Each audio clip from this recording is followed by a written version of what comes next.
عمران خان صاحب کا جو سٹیٹمنٹ ہے جو انہوں نے خود بتایا اور وہ جاری کیا گیا ہے پاکستان تحریک انصاف کی جانب سے عمران خان صاحب کے آفیشیل ٹویٹر اکاؤنٹ پہ، وہ سٹیٹمنٹ کہانی تھوڑی مختلف سنا رہا ہے۔ اس سے پہلے جب بیرسٹر گور ملے اور باقی لوگ گئے جیل میں، جب وہ باہر آئے تو انہوں نے کوئی اور بات بتائی، لیکن جب کولیکٹیولی سب سے بات پوچھی گئی تو پھر اس کے بعد پاکستان تحریک انصاف نے عمران خان صاحب کا وہ سٹیٹمنٹ جاری کیا جو انہوں نے اس سارے سینیریو کے بارے میں کہا۔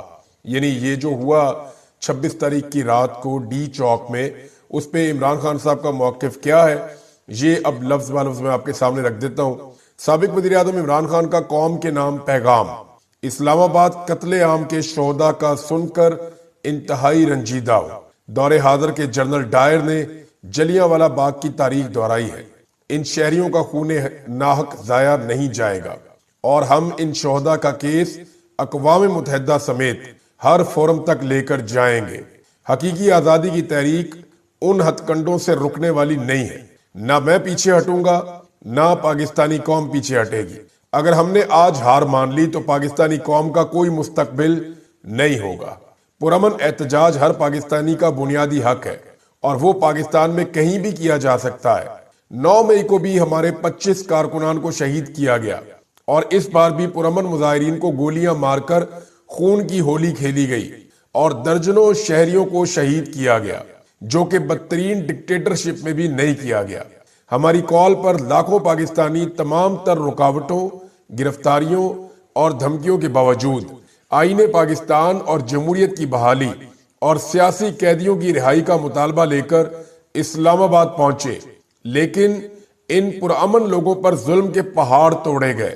اس بار شیلنگ اور ربڑ بلٹ سے آگے بڑھ کر سنائپرز اور دیگر جان لیوا اسلحے سے قتل عام کیا گیا، جو ڈیتھ سرٹیفکیٹس میں بھی سامنے آ چکا ہے۔ درجنوں مظاہرین کو شہید اور سینکڑوں کو زخمی کیا گیا اور 6000 سے زائد کارکنان کو جھوٹے کیسز میں گرفتار کیا گیا۔ میں سپریم کورٹ سے مطالبہ کرتا ہوں کہ غیر جانبدار جوڈیشل کمیشن بنا کر اس قتل عام کی تحقیقات کروائی جائے اور قتل عام کا حکم دینے والے اور اس میں ملوث عناصر کو سخت ترین سزائیں دی جائیں۔ میں مطالبہ کرتا ہوں کہ شہداء اور زخمیوں کے حوالے سے اسلام آباد اور راولپنڈی کے اسپتالوں کا ڈیٹا جلد از جلد پبلک کیا جائے اور تمام اسپتالوں اور فوٹیج کو محفوظ کیا جائے، تاکہ جو سی سی ٹی وی فوٹیج ہے سیف سٹی کی، وہ 9 مئی کی طرح شواہد کو غائب نہ کیا جا سکے۔ یعنی عمران خان صاحب بہت پہلے سے کہہ رہے ہیں کہ سی سی ٹی وی فوٹیج 9 مئی کی لائی جائے۔ میں نے پچھلے ویلاگ میں یہ بات کی تھی اور میں نے 8-9 نقطے اٹھائے تھے کہ پاکستان تحریک انصاف کو فوری طور پہ ایف آئی آر درج کرانے کے لیے درخواست دینی چاہیے، چاہے وہ نہ ہو، پھر عدالتوں میں درخواست دینی چاہیے چاہے نہ ہو، لیکن اپنا پیچھا ڈال دینا چاہیے، کام شروع کر دینا چاہیے۔ یہ لوگ ہمیشہ اقتدار میں اور طاقت میں اور سیٹوں پہ بیٹھے ہوئے نہیں رہیں گے۔ ایک دن یہ چلے جائیں گے، کوئی 2-4 سال میں، 5 سال میں، 6 سال میں، 2 مہینے میں، 5 دن میں، کبھی بھی جا سکتے ہیں۔ تو جب بھی یہ جائیں گے تو قانون اور انصاف تب اپنا رستہ بنائے گا، اور اگر آپ نے درخواست ہی جمع نہیں کروائی ہوگی تو پھر آپ کے کیس کی اس وقت وقت نہیں ہوگی۔ تو عمران خان صاحب نے کہا کہ میں نے اپنی پارٹی اور وزیر اعلیٰ خیبر پختونخوا کو ہدایت دی ہے کہ شہداء کے لواحقین اور زخمیوں کی دیکھ بھال اور ان کی فلاح و بہبود کی ذمہ داری لیں۔ جو لوگ لاپتہ ہیں ان کی بازیابی کے لیے تمام تر توانائیاں خرچ کریں، اور جو لوگ گرفتار ہیں ان کے کیسز کی پیروی کرنے والے وکلاء کی ٹیمز کی حوصلہ افزائی کریں۔ اسلام آباد قتل عام کے خلاف پشاور میں شہداء مارچ کا انعقاد کیا جائے اور پارلیمنٹ کا سیشن جلد از جلد بلا کر قرارداد پیش کی جائے۔ اوورسیز پاکستانی دنیا بھر میں اس قتل عام کے خلاف آواز اٹھائیں اور پاکستان میں جاری ظلم اور بربریت کے حوالے سے پوری دنیا میں آگاہی مہم چلائیں۔ میں اسلام آباد پہنچنے والے لاکھوں پاکستانیوں کو سلام پیش کرتا ہوں۔ علی امین، بشرا بی بی، عمر ایوب، خالد خورشید، عالیہ حمزہ، شاہد خٹک، نوجوان لیڈرز سمیت مارچ کو لیڈ کرنے والے تمام سینئر اور جونیئر پارٹی ممبران اسمبلی اور ٹکٹ ہولڈرز کو سراہتا ہوں۔ بڑی صحیح انفارمیشن ہے عمران خان صاحب کے بعد جیل میں بھی۔ عمران خان صاحب نے کسی رنگ باز کا نام نہیں لیا، انہوں نے ڈائریکٹلی ان لوگوں کا نام لیا جو لوگ واقعی مار کھا کے پہنچ رہے تھے۔ کچھ لوگ مسنگ ہیں، لیکن انہوں نے جن کا نام لیا وہ لوگ واقعی بڑی مشکل کے ساتھ وہ لوگ ڈی چوک تک پہنچے ہیں۔ پھر پنجاب اور اسلام آباد میں جیسے کرفیو کا ماحول بنا کر تحریک انصاف کے کارکنان پر کریک ڈاؤن کیا گیا اور ملکی معیشت کو کھربوں روپے کا نقصان پہنچایا گیا، یہ کسی بھی مہذب معاشرے میں قابل قبول نہیں ہے۔ فارم 47 کے سہارے کھڑی کٹپتلی حکومت اور مافیا کے غلام پولیس کے آئی جی صرف اپنی کرسی بچانے کے لیے یہ ظلم کر رہے ہیں۔ تحریک انصاف کے کارکنان متحد اور منظم ہو کر ملک پر مسلط مافیا کے خلاف اپنی حقیقی آزادی کی جدوجہد کے اگلے مرحلے کی تیاری کریں۔ لیکن عمران خان نہیں ٹلتے، نہ عمران خان پیچھے ہٹتا ہے، عمران خان پھر ڈٹ گیا ہے۔ دیکھیں یہ جو 26 تاریخ کو ہوا یہ کرنا آسان تھا۔ یہ لوگ جب کہہ رہے تھے نا کہ ہم گولی چلا دیں گے، یہ کر دیں گے، میں سوچ رہا تھا چلا ہی نہیں سکتے، کیونکہ ساری دنیا جانتی ہے گولی چلانا آسان ہے، اس کا بوجھ اٹھانا بہت مشکل ہے۔ یہ لوگ تو پرامن تھے، انہوں نے کیا بھی کچھ نہیں، یہ تو صرف چل کے ڈی چوک تک آ رہے تھے اور وہاں پہ کھڑے ہو کے احتجاج کر رہے تھے، اور انہوں نے کوئی ایک گولی نہیں چلائی، کوئی ایک ہتھیار نہیں اٹھایا۔ اب حکومت بیانیہ کیا بنائے گی، میں کچھ چیزیں آپ کے سامنے بھی رکھ دیتا ہوں۔ ایک تو یہ ہے کہ اسٹیبلشمنٹ حکومت کے اوپر ڈالے گی کہ حکومت نے کیا یہ سارا کچھ، اور حکومت اسٹیبلشمنٹ کے اوپر ڈال رہی ہے کہ نہیں نہیں یہ اسٹیبلشمنٹ کیا سارا کچھ۔ میں آپ کو بتاتا ہوں کیسے۔ شہباز شریف صاحب نے آرمی چیف کی تعریف کی ہے باقاعدہ بیان دیتے ہوئے، اور انہوں نے کہا جی آرمی چیف نے یہ سارا کچھ کر کے دیا، اور یہ جو نمٹا ہے سارا معاملہ یہ آرمی چیف کی حکمت عملی سے نمٹا ہے، ان کی وجہ سے یہ سارا معاملہ ہوا ہے۔ تو انہوں نے شہباز شریف صاحب نے اسٹیٹ اوے یہ کہا کہ یہ جو کچھ بھی ہم نے کیا ہم تو یہ کر نہیں سکتے، تو یہ آرمی چیف نے ہمیں کر کے دیا یا ملٹری نے ہمیں کر کے دیا۔ انہوں نے فوج کی تعریف کی، تو شہباز شریف صاحب نے اٹھا کے اگر قتل عام کل کو ڈلنا ہے کسی کے کھاتے تو انہوں نے کہنا جی میں نے تو سٹیٹمنٹ پہلے دے دیا تھا کہ جناب یہ کیسے ہوا۔ پھر دوسری بات یہ ہے کہ یہاں پہ عطا تارڑ کا ایک سٹیٹمنٹ بھی ہے، اس کو بھی ہمیں یاد رکھنا پڑے گا۔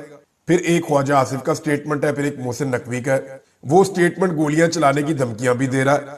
پھر اس سے پہلے میڈیا کے اوپر خبریں چلائی گئی کہ شوٹ ٹو کل کا آرڈر ہو گیا کہ جناب جو بندہ نظر آئے اور بات نہ بنے اس کو گولی مار دی جائے۔ اب یہ معاملہ بھی جناب ایک بڑا کلیئرٹی کے ساتھ سامنے موجود ہے۔ کچھ صحافیوں کے ٹویٹس ہیں اور وہ ببانگے دھول وہ صحافی کیا کہہ رہے تھے، ذرا یہ باتیں آپ ان کی بھی سن لیں۔ ایک صحافی کا ٹویٹ ہے جی کہ ڈی چوک کے علاقے میں رینجرز اور پولیس نے انتشاریوں کے خلاف کریک ڈاؤن شروع کر دیا۔ انتشاریوں اور فسادیوں کی 100 سے زیادہ گاڑیوں کو نقصان پہنچایا گیا ہے اور اتنی ہی تعداد میں فسادیوں کے سر کھول دیے گئے ہیں۔ حقیقی آزادی مبارک ہو۔ اب یہ جناب یہ اسٹیبلشمنٹ کے بہت قریبی صحافی ہیں جن کا یہ سٹیٹمنٹ ہے۔ ان ساری چیزوں کو اب جمع تفریق کریں تو آپ کو سمجھ آ جاتی ہے کہ ایکچولی یہ پلاننگ کے ساتھ ہوا تھا اور یہ پلاننگ کے ساتھ کیا گیا تھا۔ اب ہو یہ رہا ہے کہ ایک طرف دوسرے پہ ڈال رہی ہے اور دوسری طرف پہلی پہ ڈال رہی ہے۔ اسٹیبلشمنٹ کے جو سیاستدان ہیں، جو خاص آدمی ہیں فیصل واڈا، ان کا ذرا آپ سٹیٹمنٹ لے لیں۔ وزیر اعظم نے جو یہ ساری مینجمنٹ ہے یہ آرمی چیف پر ڈالی اور ان کی تعریف کی، جبکہ فیصل واڈا نے جو آج بیان دیا کل رات کو، ان کا بیان یہ ہے کہ حکومت نے احتجاج کو صحیح طریقے سے مینج نہیں کیا، ایک بھی شہادت ڈیزاسٹر ہے، ذمہ داری حکومت پر عائد ہوتی ہے۔ فیصل واڈا، یعنی آپ اندازہ کریں کہ اسٹیبلشمنٹ کا آدمی کہہ رہا ہے کہ حکومت ذمہ دار ہے، حکومت نے صحیح مینج نہیں کیا، ذمہ داری حکومت کی ہے۔ دوسری جانب حکومت کہہ رہی ہے نہیں جی نہیں، یہ تو ہم شاباش دے رہے ہیں اور تعریف کر رہے ہیں اور شکریہ ادا کر رہے ہیں ملٹری کا کہ انہوں نے یہ کر کے دیا ہے۔ تو یہاں پہ ملٹری اسٹیبلشمنٹ اور حکومت جو ہے وہ اس معاملے کو ایک دوسرے پہ کیوں ڈال رہی ہے، کیونکہ یہ آسان معاملہ نہیں ہے اور یہ سب لوگ جانتے ہیں کہ عمران خان کا نقصان کرنا پاکستان کا نقصان کرنا ہے، اور اگر جس نے عمران خان کا نقصان کیا وہ تو بھگتے گا اس کو۔ یہ سارا پاکستان نہیں ساری دنیا جانتی ہے۔ اب معاملہ یہ ہے کہ عمران خان چھوڑے گا نہیں اس معاملے کو لے کر، جہاں اس کے لوگ شہید ہو گئے۔ پہلا سٹیٹمنٹ جو عمران خان کا باہر آیا، اب یہ لیٹ آیا لیکن جو پہلا سٹیٹمنٹ باہر آیا اس سے پتا چلتا ہے کہ عمران خان صاحب کس پچ پہ ہے۔ میں آپ کو بتاتا ہوں عمران خان صاحب نے جیل میں جیسے ہی ان لوگوں نے عمران خان صاحب کو اطلاع دی کہ جناب آج کے دن میں یہ ہوا ہے، تو پہلا سوال پتا کیا تھا عمران خان صاحب کا؟ سپریم کورٹ گئے ہو اب تک؟ تمہیں فوراً سپریم کورٹ جانا چاہیے تھا۔ یعنی عمران خان صاحب اس لیول تک اگریسو ہے، انہوں نے کہا کہ قتل عام ہو گیا اسلام آباد ڈی چوک میں، آپ سب کو اکٹھے ہو کر سپریم کورٹ کے اندر جانا چاہیے تھا اور جا کر وہاں کہنا چاہیے تھا کہ یہ ہمارے ساتھ قتل عام ہو گیا۔ اب اس میں دیکھیں نا قاضی فائد عیسیٰ تو ہے نہیں، اس وقت جو جج ہیں وہ اپنے آپ کو ایک نیوٹرل جج ثابت کرنا چاہتے ہیں، جسٹس یحییٰ آفریدی، اور وہ یہ ثابت کرنا چاہتے ہیں وہ انصاف کے تقاضے پورے کر رہے ہیں۔ اب ان کے سامنے جب پاکستان تحریک انصاف اس چیز کو لے جائے گی جناب ہمارے بندے مار دیے اسلام آباد میں، قتل عام ہو گیا، سر عام گولیاں چل گئی، جب یہ بات جا کر وہاں پہ کی جائے گی تو پھر جج صاحب کے لیے بڑی آکورڈ سچویشن ہو جائے گی۔ انصاف دیں گے تو کھرا کہیں اور نکل جائے گا، جا کے حکومت پھنس جائے گی، اسٹیبلشمنٹ پھنس جائے گی۔ انصاف نہیں دیں گے تو پھر پبلک کے سامنے سارا معاملہ کھل جائے گا، جیسے قاضی فائد عیسیٰ صاحب کا کھل گیا تھا۔ تو عمران خان صاحب نے یہ ٹھیک بات کی ہے کہ سپریم کورٹ آف پاکستان ضرور جانا چاہیے۔ اب جناب 3 آپشن ہو سکتی ہیں کہ گولی کس نے چلائی۔ سوال تو یہ پیدا ہوتا ہے کہ گولی کیوں چلائی، یہ سوال سارے پوچھ رہے ہیں اور یہ سوال نے حکومت کی نیندیں حرام کر دی ہیں. کسی کو سمجھ نہیں آ رہی کہ اس کا جواب کیا دینا ہے. گولی کیوں چلائی؟ اب جو ہے وہ ایک اور چیز جو ہے کہ گولی کس نے چلائی، اس کے بارے میں پاکستان تحریک انصاف کی جو باہر قیادت ہے وہ بڑی محتاط ہے. وہ یہ کہتے ہیں کہ گولی غلط چلی، چلنی نہیں چاہیے. کس نے چلائی اس کے لیے انکوائری کی جائے اور انکوائری کمیشن بنا کے اس کے اندر جو ہے تحقیقات کر لی جائے. یاسمین راشد صاحبہ نے چیف جسٹس آف پاکستان کو ایک لیٹر لکھا ہے جیل سے، اور اس میں انہوں نے یہ کہا ہے چیف جسٹس کو کہ جوڈیشل انکوائری اس سارے معاملے کی کروائی جائے. یعنی ڈان نیوز کے مطابق جیل میں جو خط لکھا یاسمین راشد صاحبہ نے، انہوں نے کہا کہ 26 نومبر کو پاکستان میں بنیادی انسانی حقوق کی خلاف ورزی کی گئی. اسلام آباد میں پاکستان کے مستقبل کی نسل کا قتل عام کیا گیا. بطور ماں اس سانے پر ان کا دل ٹوٹ گیا ہے. میں نے آپ کو بتایا تھا نا، میرے سے بات کرتے ہوئے وہ رو پڑی تھی. انہوں نے کہا میں نے کبھی زندگی میں اتنی بے بسی محسوس نہیں کی. میرے بچے شہید ہو گئے اور میں باہر نہیں ہوں. میں باہر ہوتی، میں ان کے لیے آواز اٹھاتی، میں ان کے لیے کچھ کر پاتی. مجھے بہت دکھ ہے اس بات کا. یہ انہوں نے مجھے کہا تھا. ان کا کہنا تھا کہ اپنی 74 سالہ زندگی میں آج تک کبھی خود کو اتنا بے یار و مددگار نہیں پایا. پاکستان انسانی حقوق کے حوالے سے بدترین دور سے گزر رہا ہے. ہم بنیادی حقوق کے تحفظ کے لیے چیف جسٹس کی طرف دیکھ رہے ہیں. وہ بنیادی حقوق کے تحفظ کے لیے ضروری اقدامات کریں. انہوں نے اپنے لیٹر کے اندر کہا کہ جوڈیشل کمیشن بنایا جائے. اگر حقائق سامنے نہ لائے گئے تو تاریخ ہمیں کبھی معاف نہیں کرے گی. افسوسناک واقعے کے پیچھے ملزمان کی نشاندہی کر کے انہیں سزا دی جائے. یہ جناب یاسمین راشد صاحبہ کا مطالبہ. عمران خان صاحب نے بھی ایک ایسا ہی مطالبہ کیا ہے. اب گولی کس نے چلائی، اس کے اوپر 3 آپشن ہو سکتی ہے نا میکسیمم.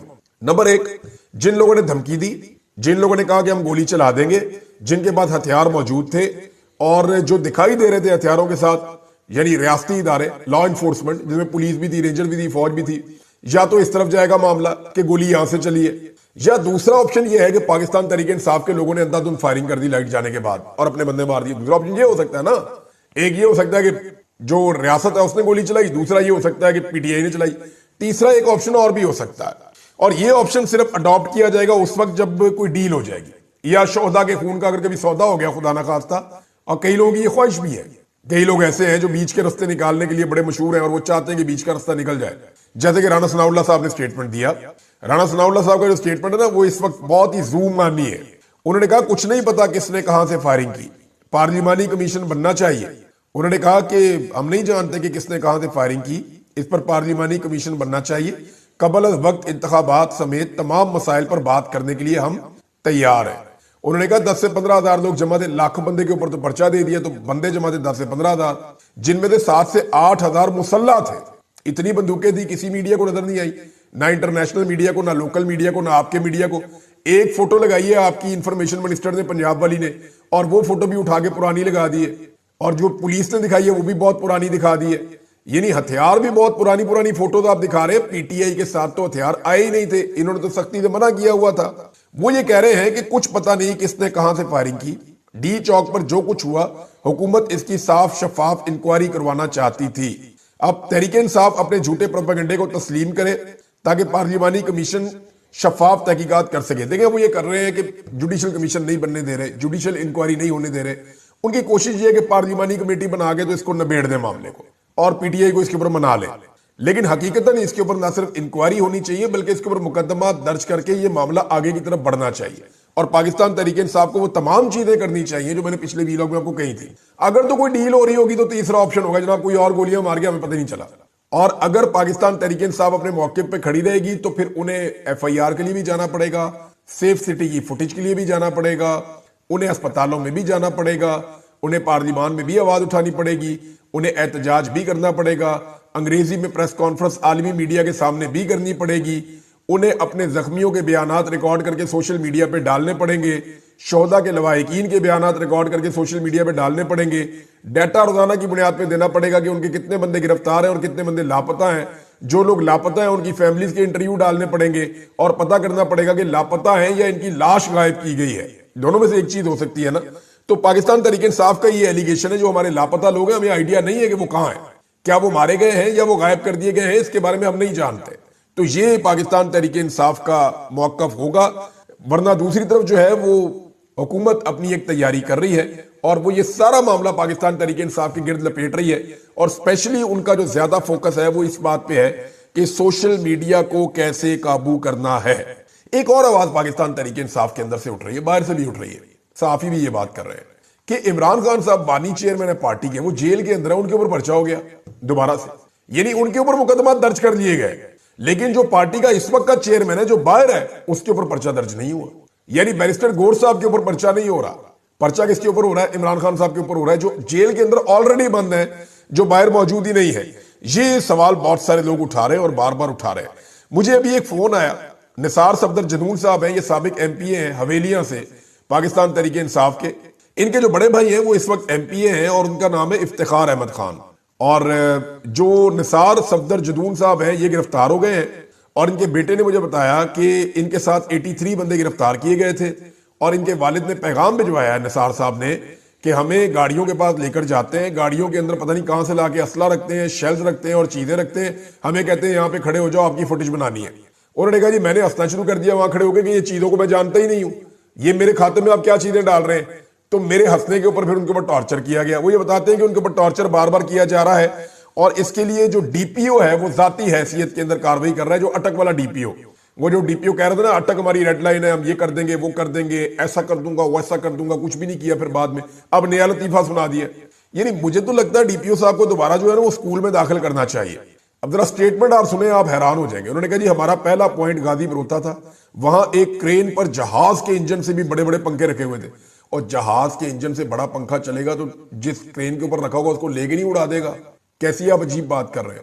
یعنی جہاز کے انجن سے بھی بڑے بڑے, وہ دیکھے تھے میں نے وہ پنکھے, وہ کولروں کے جو بڑے والے سائز کے کولر نہیں ہوتے وہ والے پنکھے انہوں نے لگائے ہوئے تھے کہ اگر کنٹینر کے آگے کھڑا کرنا پڑا تو کچھ حد تک دھوئیں سے ریلیف مل جائے گا. تو اب اس کو ایگزیجریٹ کیسے کر رہے ہیں ایس پی صاحب, وہ کہہ رہے ہیں ان کے ذریعے گیس کو ہماری طرف موڑ دیا گیا جس کی رفتار کئی کلومیٹر تھی, جس سے سانس لینا بھی مشکل ہو گیا, اور ایک غیر مہلک گیس مہلک بنا دی گئی. معاملہ یہ ہے کہ یہی آنسو گیس آپ لوگوں کو مارتے ہیں. جب یہ مڑ کے قدرتی آواز چل جائے یا کوئی پنکھا چل جائے, یہ تھوڑی سی آپ کی طرف آ جائے تو آپ کو اتنی تکلیف ہوتی ہے. وہ کہہ رہے, وہ اب ریزنز دے رہے ہیں کہ ہم کیوں مقابلہ نہیں کر پائے. یہ نہیں کچھ پنکھے تھے جن کی وجہ سے ہم مقابلہ نہیں کر پائے. عجیب و غریب قسم کی باتیں کرتے ہیں جو لاجک پہ پورا نہیں اترتے. ممکن ہی نہیں ہے یہ اس طرح کے پنکھے پاکستان کے ایسی چیز ایجاد کر دی ہے کہ کئی کلومیٹروں تک ہوائیں چل رہی ہیں اور پوری کی پوری آنسو گیس واپس جا رہی ہے. یہ پوری دنیا کے اندر ایسی کوئی چیز ایجاد نہیں ہوئی اور پاکستان میں ہو گئی ہے. حد ہے ویسے, اور اس کے کوئی ایسے مناظر بھی وہاں پہ موجود نہیں ہے. میجر طاہر صادق صاحب کا نام ڈال دیا جناب, جن کو گرفتار کرنا ان کے وارنٹ جاری کر دیے گئے ہیں, جبکہ احمد وڑائز صاحب ہیں وہ یہ بتا رہے ہیں کہ وہ تو پاکستان سے باہر اپنا علاج کروا رہے ہیں, وہ تو پاکستان میں موجود نہیں ہے, اور ان کے جناب وارنٹ نکال دیے گئے ہیں. ناظرین دو خبریں اور ہیں, اور یہ افسوسناک خبریں, کیونکہ حکومت جب سے یہ آئی ہے کوئی نہ کوئی یہ کاروائی کرتی رہتی ہے. اب اس حکومت نے جو ہے وہ یوٹیلیٹی سٹورز جہاں سے غریب لوگوں کو سستا سامان ملتا تھا ان کو بند کرنا شروع کر دیا ہے. کچھ عرصہ پہلے انہوں نے فیصلہ کیا تھا, آئی ایم ایف کی ہر بات یہ مان رہے ہیں, غریب آدمی کو انہوں نے پیس کر رکھ دیا ہے. ملک بھر کے 446 یوٹیلیٹی سٹورز بند کر دیے گئے ہیں. مزید 500 سے زائد بند کرنے پر اس وقت غور ہو رہا ہے.